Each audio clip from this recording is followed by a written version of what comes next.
My father told me a long time ago that you know you're getting older when a lot of the icons of your youth are starting to pass away. And in this case, there's someone who died well too long before their time. Before we get into that, I want you to go ahead and like the page, subscribe to the channel, and share this with anybody who you think might like the video. John Singleton, the director of Boyz N the Hood, passed away today. He had suffered a severe stroke earlier this month, and it was reported on Yahoo News as well as the Huffington Post that his family decided to make the difficult decision to release him from life support. He was 51 years old.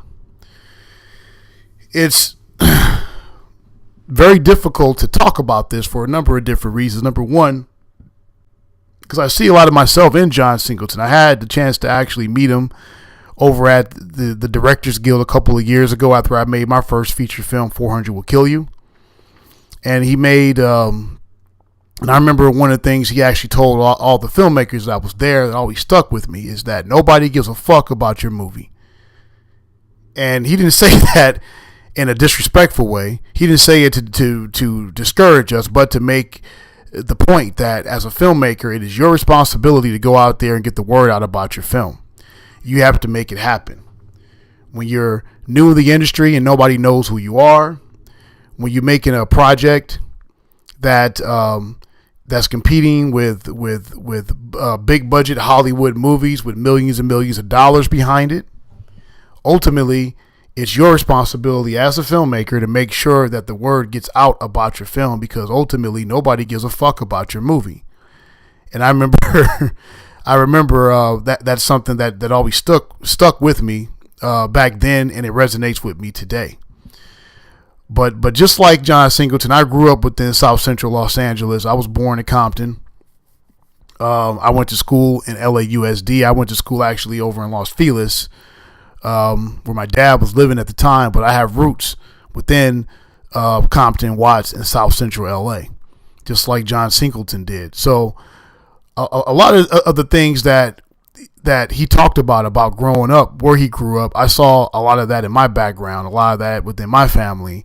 And I still think that Boyz N the Hood definitely is one of the best films to come out during the 1990s. And it is a masterpiece in the sense that it gives a crystal clear, picture perfect view of what life is like for African Americans living within South Central Los Angeles during that time. The film was groundbreaking on so many different levels because it dealt with issues such as gentrification. It dealt with issues such as self-hate. It dealt with issues such as the problem and epidemic of single motherhood that plagues the black community. And you see how you have two group of boys, three friends and two group of boys, they're brothers, how they grow up in a single mother environment, and how one mother favors one son over the other, and how they turn out versus the boy that grew up in an environment where he had a strong father. And John Singleton was a product of having a strong father. So as was I.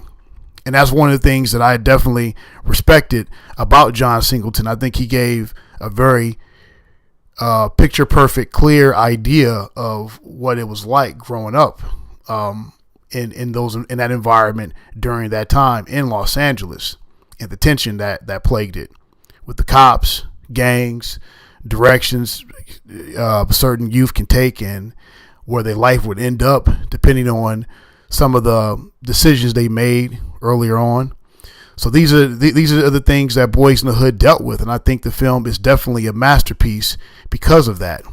But he also had other movies too. He also dealt with poetic justice, dealt with black relationships, higher learning, which dealt with racism within the higher educational school system here in America. I know he was an alumni at USC, and he made other commercial films like Too Fast, Too Furious, Shaft, and he had a TV show that's actually on the air right now that deals with the life of Freeway Ricky Ross and the rise of crack cocaine in South LA called Snowfall.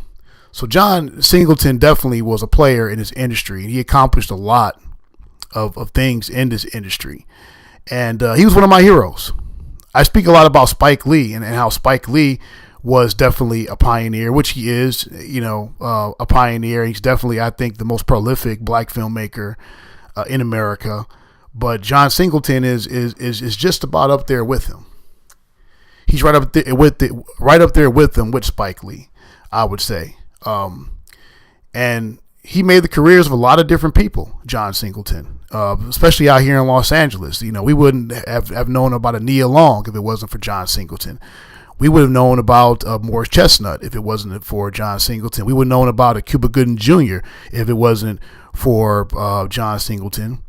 And we definitely would not know about Ice Cube.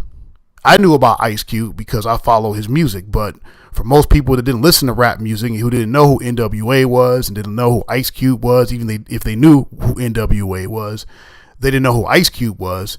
John Singleton opened him up to a broader audience once he was able to work in that film, Boyz N the Hood. And he gave Cube the baton and Cube ran with it. And a large part of Ice Cube's success, I think, in movies is attributed to John Singleton. And that can't be by no means or no stretch of the imagination downplayed in terms of the role he played in Ice Cube's success as a film mogul, which is what he is now. He'll be missed.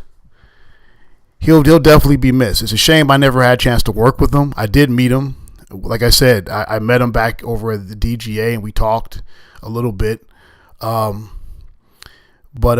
he's definitely gone too soon. 51 years old. He was a very young man, too young to have the faith of passing away and leaving this earth and having all these people behind who cared and loved him.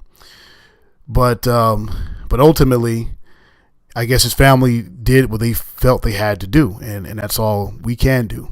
So this video is a tribute to John Singleton. He is a soldier. He is somebody that is my brother from South Central Los Angeles, just like Nipsey Hussle. We come from the same streets, and I hope that he's in a better place now, and definitely his work lives on through his art and the careers of the people that he definitely helped. So anyway, go ahead and like, subscribe, and share the video, and I'll talk to you guys soon. Take it easy.